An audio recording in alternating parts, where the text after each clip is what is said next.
And that is why Mario and Sonic at the Tokyo 2020 Olympic Games is one of the most dumbest games I have played this year. Hello everybody, Disappointed here, crushing your dreams great and small for your suffering. And today, I'm here to tell you that the nitpicking Mario and Sonic at the Tokyo 2020 Olympic Games has been delayed. Aw man, seriously? Alright, I guess I'll do something Sonic related since that was supposed to be a Sonic nitpick, really. I wonder, what should I do? Whoa! What the hell? Sonic and the play... Oh no.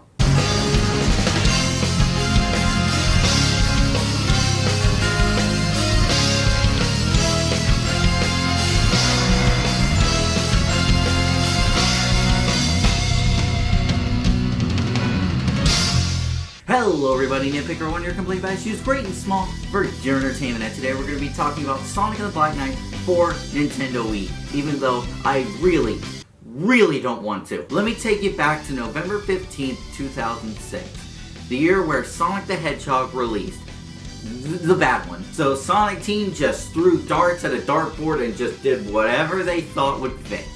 So we got Sonic and the Secret Rings, which didn't work well at all. But then we got Sonic Unleashed, which was half right, but it got Sonic turning into a werehog. That one was kind of weird. But after that, we reached the holy grail of shit. Sonic and the Black Knight. I don't know what was going through Sega's head whenever they were designing this game. Like, they were just like, you see Sonic? You just take the sword onto him. That'll work, that'll sell. Not to say the game is bad, it's just like, why? This didn't really need to exist at all. Instead of Sonic Team refining the mainline Sonic games, they predicted this line. And let me see what you have! No! Oh my God. But it was a rough time for Sega, so... I guess we should give the game a fair shot. I mean, after all, I was joking at the beginning when I said Mario and Sonic was a dumb game. It's pretty good, but you never expect the concept to work. That's why I was joking about it, that it was one of the dumbest games I've ever played. So, is Sonic and the Black Knight good? Well, let's find out. Let's nitpick Sonic and the Black Knight. During its supposed date with Amy, if the post-credit scene has anything to say about it, Sonic suddenly gets teleported to the world of King Arthur, where Merlina, the daughter of Merlin, is being surrounded by King Arthur's knights. That's right, King Arthur is evil in this game. I mean, seriously? The great King Arthur is now a bad guy? I need to look back on history. Nah, I'm kidding. Honestly, I kinda like this concept. It's just weird hearing the fact that King Arthur is now a bad guy. Fueled by the arrogance of the sword, scabbard. You see, King Arthur doesn't have the sword Excalibur, only the scabbard. Sounds like an underachiever to me, I don't know. Before we go on, we gotta talk about the cutscenes. The cutscenes have this watercolor storybook kind of style, and I really dig it. It really feels like you're reading a moving storybook. It's nice. However, I don't care because the CGI cutscenes are amazing. There's only 3 of them, but all of them are great. Jumping ahead here, there's one in the middle of the game, and it's just, I'll talk about it when I get to it, but just know the CGI cutscenes look amazing, especially if they are ripped from the game, which is the footage you're seeing here. Thanks to some of my friends for getting these look amazing. Anyway, back to the story. So after some training, Sonic and Merlina uncover the sacred sword Caliburn, and it talks. Why? Suddenly, wham! King Arthur. So a boss battle ensues, and you have to use your wits, your power, your strength.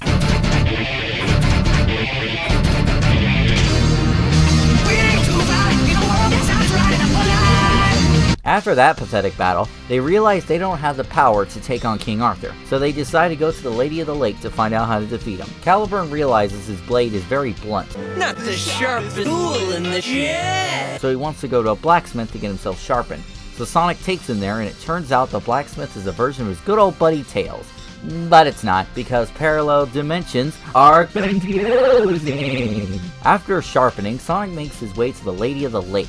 On the way, they run into this world's version of Shadow, Sir Lancelot. And of course, this boss battle will take all the effort, all the knowledge of swordsmanship, all the knowledge you've learned thus far. So Sonic and Caliburn make their way to the Lady of the Lake, which turns out to be this world's version of Amy. Who would have guessed? So we try to get the information on how to defeat King Arthur from the Lady of the Lake, but the Lady of the Lake doesn't want the same thing with King Arthur to happen to Sonic. So she gives you 3 things to do. Free the innocents from King Arthur's dungeon, offer compassion, money, to those in need. And then the only thing we care about, beating the shit out of King Arthur's forces. That's what I'm talking about. Let's get this out of the way real fast. These giving rings to villagers missions are bullshit. These fucking suck. Not only do you need to be slow enough to watch and see if you can give rings to someone, and if you happen to pass them, you have to slowly back up and make your way back. And then you have to play this dumbest shit minigame to give them rings. Like, what the fuck? Just take the money! Also, if you accidentally attack a villager, meaning if they are in your way when you're trying to save them, then they disappear. Now that's even more bullshit. Look, if a villager gets in my way of me trying to save them, then that's their fault, not mine. These villagers get in your way a lot and they fucking suck.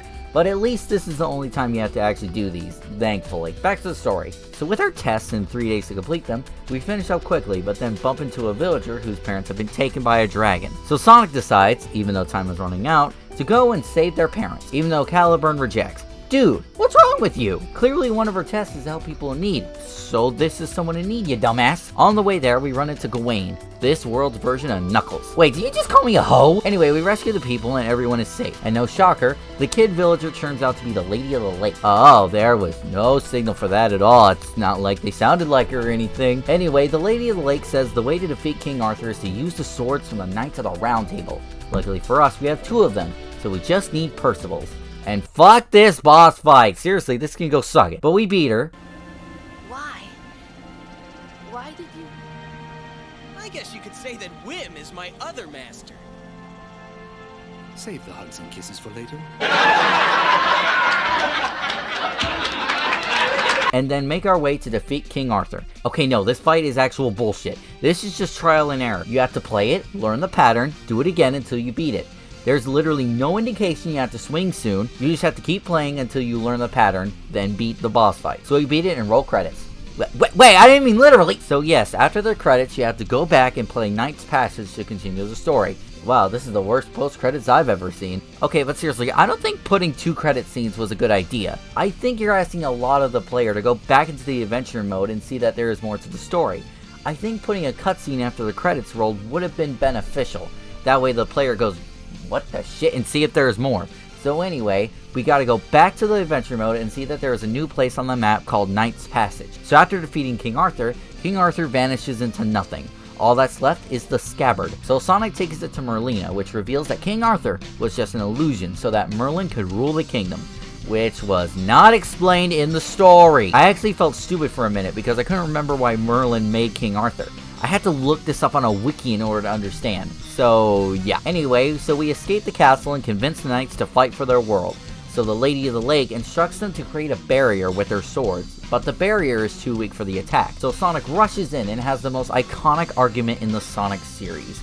Neither are basically right, but it's open to debate. Is Sonic right about a world going on forever being pointless? Or is Merlina in the right for trying to make the world last forever? Who knows? But who cares, because we resort to violence to take out the Dark Queen. After the argument, Sonic turns into Excalibur Sonic. Where this beam came from, who knows, but whatever, it looks cool. And this is one of the most easiest boss fights in the Sonic franchise. After we pull a zero and fuck up Merlina, we get a really inspirational line from Sonic. It's a really memorable line that really fits how modern society should operate. Expect this Sonic quote to be on my tombstone. But anyway, the Knights of the Round Table bow down to Sonic and the story ends. Now this is a story all about how my life got flipped, turned upside down, and I'd like to take a minute, just sit right there. I'll tell you how I became the prince of a town called Bel Air. Eat shit, Secret Rings. Your ending wasn't nearly this good with your tissue bullshit. Man, fuck Char. Am I right or am I right, lad? You were right, lad. I'm gonna get killed for that. Don't worry, I have your grave dug already. Fuck you. So that's the story, ending with the best ending theme for a Sonic game. It's not a bad story, honestly a good one. The plot point about Merlin creating King Arthur to rule the kingdom was actually a pretty cool plot twist, even though they didn't explain it. But I really like the plot of the game, all things considered. This is right up there with the best Sonic stories. Not like that saying much of anything when we have games like Shadow the Hedgehog, Sonic 06, and especially Sonic Forces. But this one's not that bad at all. Getting to see the characters as knights is pretty cool, honestly. So, not bad, Sega. You actually use maximum effort. For once. Now, before we move on, I need to say this about the story. I went into this saying I wasn't going to beat this game because I already beat it a while ago. But my finger slipped and I beat it in 2 hours. Not to say the game was boring or anything, it's just so damn short. And hey, at least I didn't get bored to the point where I didn't want to beat it. But it's just, why is this game so short? Now before we get into the gameplay, I do want to talk about this game's presentation. I talked about the cutscenes earlier, but the graphics are really good for Wii. The archetype is so well done. Sonic's model is one of my favorite models in the game, even though it reminds me a little bit too much of Team Sonic Racing. But the main thing I like is just how well themed this game is. Now I will admit up front before we get into the gameplay, I did play this on Dolphin. I only got like 42 cents off it from GameStop, so I think I'm free to go ahead and just play this game on Dolphin. But the one thing I didn't get to use though was the motion controls. I used the PS4 controller. And when you play this game with a PS4 controller, well, the game has very forced motion controls. The motion controls in this game are literally a button press. There was one section where I needed them, but that was it. All I had to do was press square. And when using the motion controls, you swing the rear remote to attack. But as I said before, it's basically just a button press as a swing motion. And some people would prefer this game with motion controls, and I'm there with you. But I want real motion controls. The way I swing the remote is the way I want Sonic to swing. When it doesn't do that, I don't feel immersed. So honestly, this game just feels like a PS2 game ported to the Wii with forced motion controls. At least, that's how I feel. Now what about the gameplay without all that?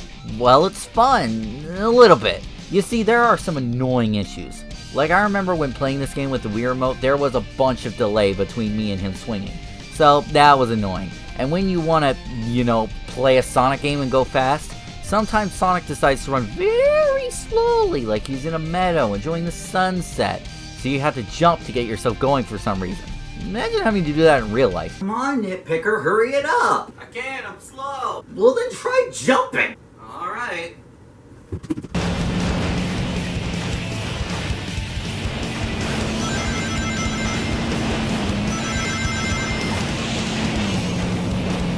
And sometimes this game has some tight platforming moments, and it's hard to stop. You see, Sonic doesn't stop on a dime, which to be fair, he mostly never does, but I am still bringing it up here. And I don't know if this is just me, but sometimes I find it hard to turn sometimes in this game. Now again, sometimes that was a problem in modern games, but to help with that, they gave you the quick step. But not in this game! There's no quick step here, so that sucks. A thing they added to this game is the Soul Surge. When your soul gauge is full enough, you snap to another enemy and hit them. If you keep a rhythm going and hit them with a perfect hit every time, you can keep the soul gauge up. And when there aren't any enemies, you just fly through the stage until you get to another enemy. Which means that there is a long string of stage with no enemies, then you don't have to play the game at all. But let's just talk about one more thing before we finish up. After you beat the story, you unlock a boss level, which is a harder version of Sir Lancelot, and this is a bitch. I'm gonna call him Mr. Hydro Flasks and say that his boss fight is complete bullshit. He spams his shield when you're trying to beat him, which damages you as well, and I hate this. So is this game good? No. Is it bad? No. No, not really. So, it's kind of mediocre, and sometimes that's all you can really ask for. Do I recommend you pick it up? No. Unless you play the games like Sonic Generations and Sonic Colors and the Sonic Adventure series. I mean, it wouldn't hurt. I mean, if you want to look more into the Sonic series, I guess this isn't a bad place to go, I guess.